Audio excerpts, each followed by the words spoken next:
এর আহ, একটি পার্ট জাতীয় বাজেট 2025-26 সম্পর্কে আমরা দেখব।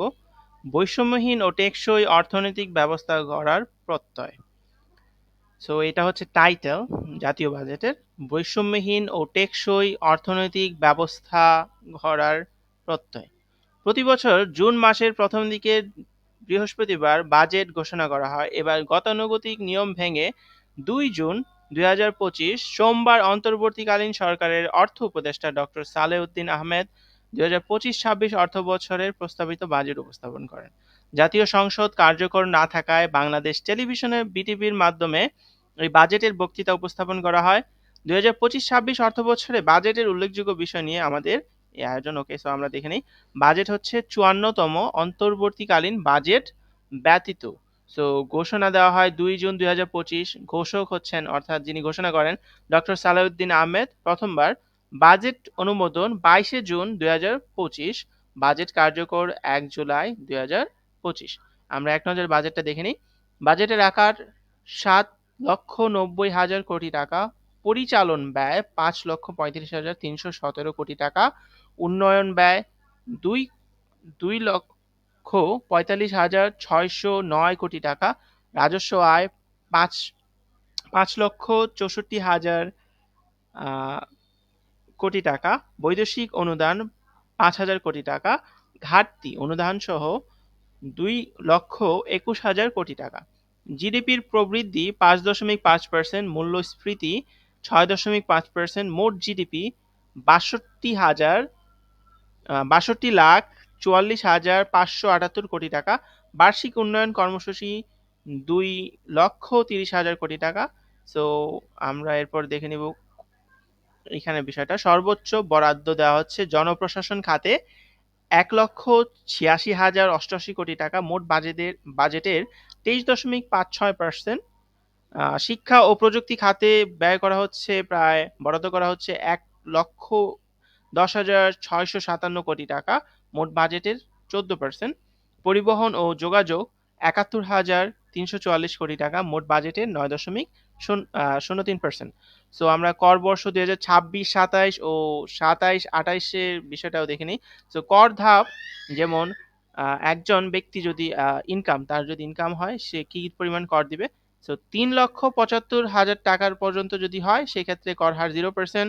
পরবর্তী 3 লাখের টাকার জন্য তাকে দিতে হবে 10% কর। পরবর্তী 4 লাখ, এখানে 4 লাখ, 4 লাখ এর জন্য তাকে দিতে হবে 15%। পরবর্তী 5 লাখের জন্য তাকে দিতে হবে 20%। পরবর্তী 20 লাখের জন্য দিতে হবে 25%। অবশিষ্ট টাকার উপর 30%। সো মেগা প্রকল্পে বরাদ্দ কমেছে কোটি টাকা। সো আমরা দেখি কোটি টাকা হিসাবে।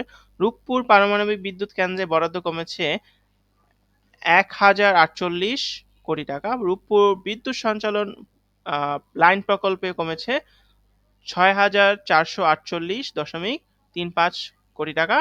পদ্মা সেতু রেল সংযোগ এর ক্ষেত্রে কমেছে 1,557.79 কোটি টাকা। এমআরটি প্রকল্প এই ক্ষেত্রে বরাদ্দ কমেছে 1,985 কোটি টাকা। 2,000 কক্সবাজার রেল 182 কোটি টাকা। সো করমুক্ত 10 পুরস্কার আমরা দেখবো এটা। সো নোবেল পুরস্কারের অর্থ আয়কর মুক্ত থাকবে। এর পাশাপাশি মোট 10 ধরনের পুরস্কারের অর্থকে করমুক্ত রাখার প্রস্তাব করা হয়। বাংলাদেশি কোনো করদাতা এইসব পুরস্কারের অর্থ মোট আয় থেকে বাদ দিতে পারবে। নোবেল পুরস্কার ছাড়া অন্য পুরস্কারগুলো হলো Ramon Magsaysay, Booker, Pulitzer, Simon Bolivar, Academy Award, Grammy, Emmy, Golden Globe, Cannes চলচ্চিত্র পুরস্কার উৎসব।